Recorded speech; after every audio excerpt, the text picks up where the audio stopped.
tennis fans, I'm Grace Carter. Welcome to your Tennis Now News Update. Well, even when he's not swinging a racket, Roger Federer knows how to enjoy his weekends. Fed and his wife Mirka met Monaco's Prince Albert and Princess Charlene at the Princess Palace of Monaco for lunch to launch this week's Monte Carlo Masters. Seems the Federers have quite a bit in common with the royal family. Both are parents of twins. They love winter sports, and of course, they're all tennis enthusiasts. The prince, who attends the tournament every year, is an avid recreational player. Four-time finalist Federer has never won Monte Carlo, one of only two Masters crowns missing from his trophy collection. And just last year, he was runner-up to his doubles partner, Stan Wawrinka.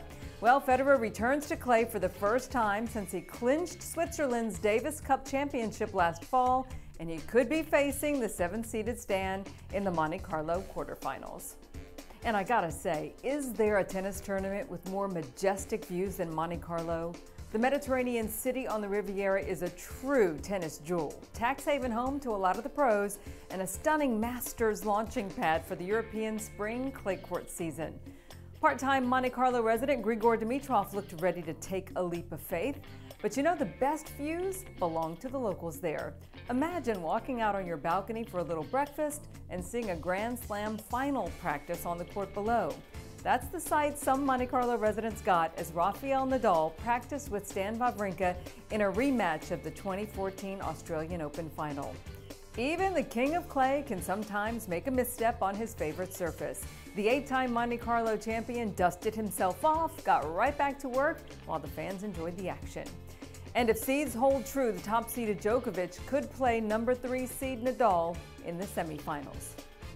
Sania Mirza pulled off a hat trick to make history, becoming the first Indian woman to rise to the world #1 ranking, partnering with Martina Hingis to win the Charleston title and grab the doubles world #1 ranking.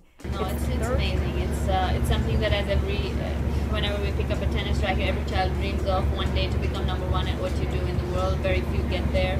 I'm very, very excited, especially the way we did it, winning 3 tournaments in a row, and having Martina next to me was a privilege and an honor for me to play with her. And I think it's very apt that I feel very good that she was next to me when I became #1. She helped me through those tough moments, and I'm just really excited.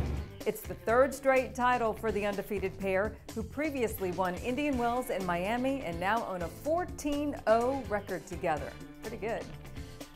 Well, if you didn't get the invite for Andy Murray's wedding at the Dunblane Cathedral, no worries, we've got this wedding photo for you. Andy wore a traditional Scottish kilt, and Kim, well, she looked absolutely radiant wearing a white silk chiffon gown. The reception took place at Cromlix, the luxury hotel that Andy owns in his hometown. Murray shared his emotions on the big day with this very funny tweet using emojis to relate his plans. Serena Williams warmed up for this weekend's Fed Cup tie against Italy, playing dress-up for the Williams Invitational. Check out Serena in full costume mode. Older sister Venus has withdrawn from the U.S. team's World Group playoff in Italy, so U.S. hopes will rest squarely on Serena's shoulders. And in other news, things got a bit crazy between good friends Andy Roddick and James Blake when they recently clashed in the Travis Mathew Olympics. Andy and James, who are both Travis Mathew brand endorsers, met in a series of very unconventional events. First, it was the 40-yard dash in the flipper goggle race, with Blake flapping his way to victory. Probably the favorite with his speed.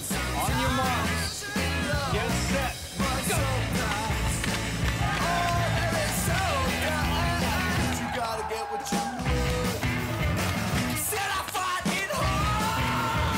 Then the former Davis Cup teammates pedaled pink bicycles with training wheels for the Barbie bike race.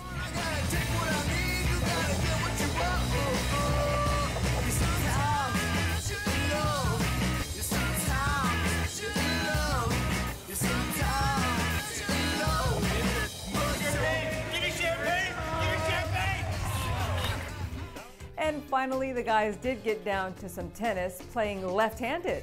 Roddick shows off some lefty skills, but Blake prevailed.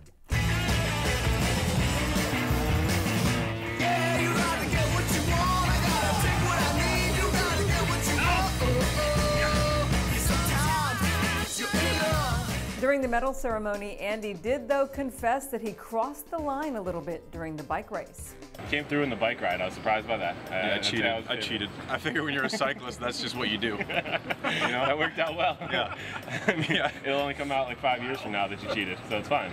The senior tour is now playing without lines, people. The players are going to be calling their own lines. And as you can imagine, John McEnroe put those new rules to the test immediately and was later called out for cheating by Roddick, which prompted some laughter from Johnny Mac.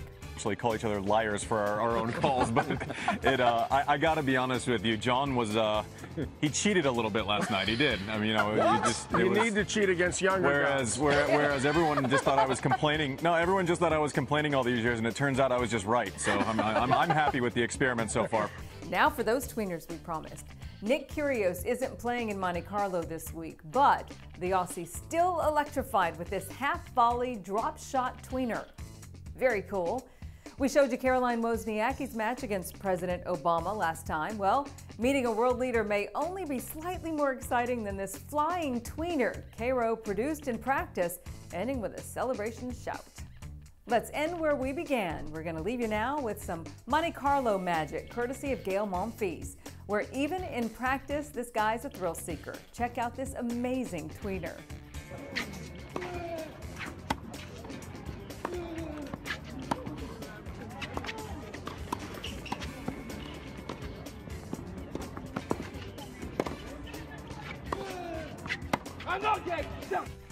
That's the news for now. Thanks for tuning in, and be sure to follow us on Facebook. I'm Grace Carter. We'll see you next time on Tennis Now.